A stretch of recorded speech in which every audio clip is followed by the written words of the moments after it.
Hi everyone, welcome to our channel Coding Optimized. In this video, we'll be discussing some basic coding questions which are often put up in the initial rounds of any coding interview.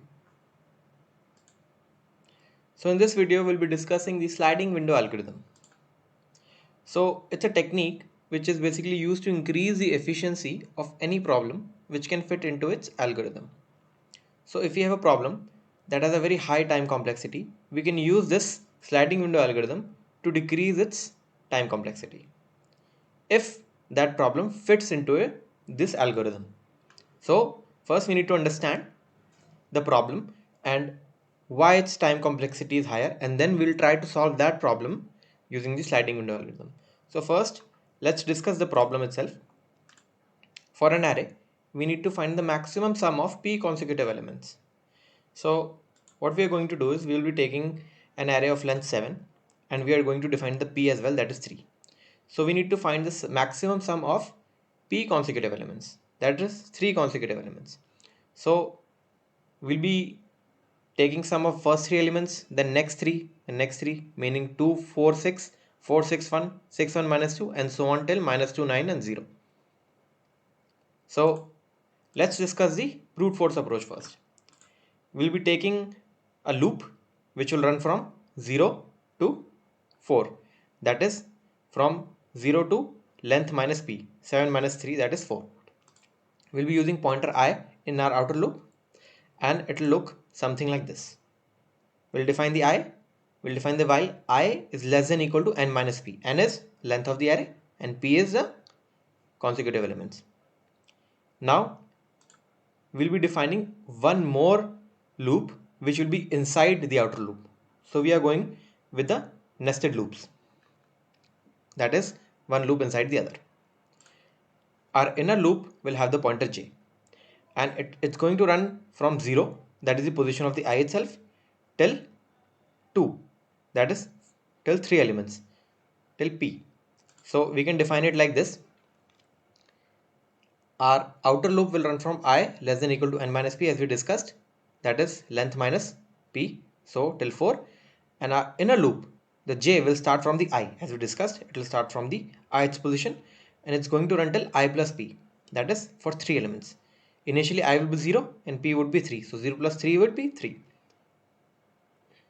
So it will run one less, that is less than 3 would be 2, so it's going to run from 0 to 2.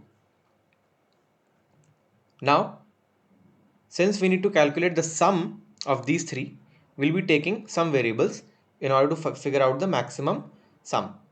We'll be taking initially max sum and sum, and we are going to initialize them both with a value of 0. Now in our code it should look something like this. The max sum would be outside the outer loop and the sum would be outside the inner loop, like this on line first and line fifth.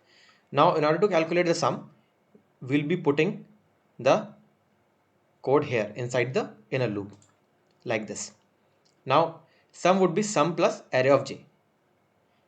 Now it's going to get the sum of 2, 4 and 6, and after that once we have the sum, we'll be comparing it with the max sum.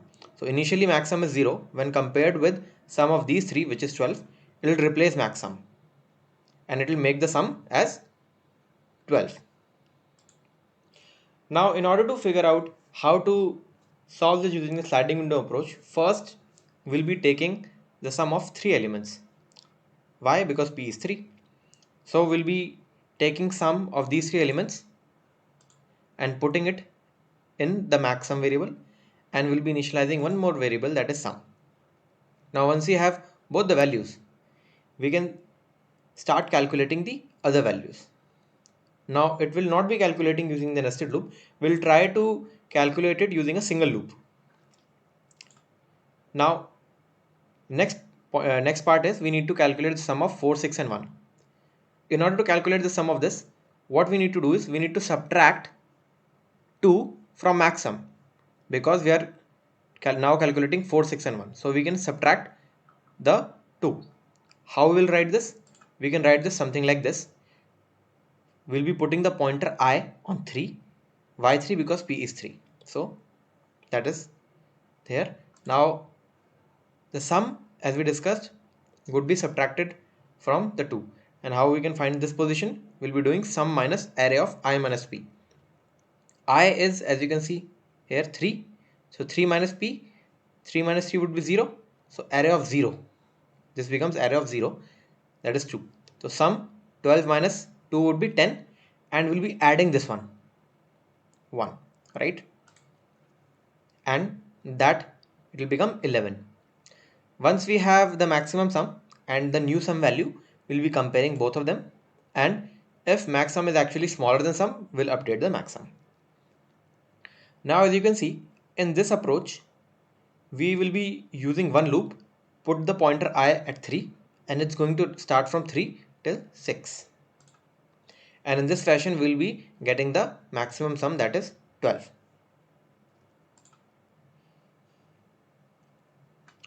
Coming to the code itself, we'll start by writing a function named maxSum of elements, which will have a value array and p. Array will be the array itself and p is the consecutive elements. We'll define an array of with some elements, as you can see here, and then we'll be defining the max sum as whatever is returned from the max sum of elements on line 6. Of course, we'll be passing the array and the p into the max sum of elements as arguments. And finally, we'll be consoling.log the maximum sum. As we discussed, we'll be taking two variables in it named max and sum. We'll make sure that both of them are 0 initially, and after getting the sum of the first 3 elements that was discussed, we're going to redefine max and sum. We can use the loop to get the sum of first 3 elements like this. The loop will run from I to less than p, that is, it's going to run 3 times. It will get the first 3 elements and put them into sum like this. Once we have the sum, we'll define max equal to sum as well, and we'll continue from the 4th position, or in this case 5th position.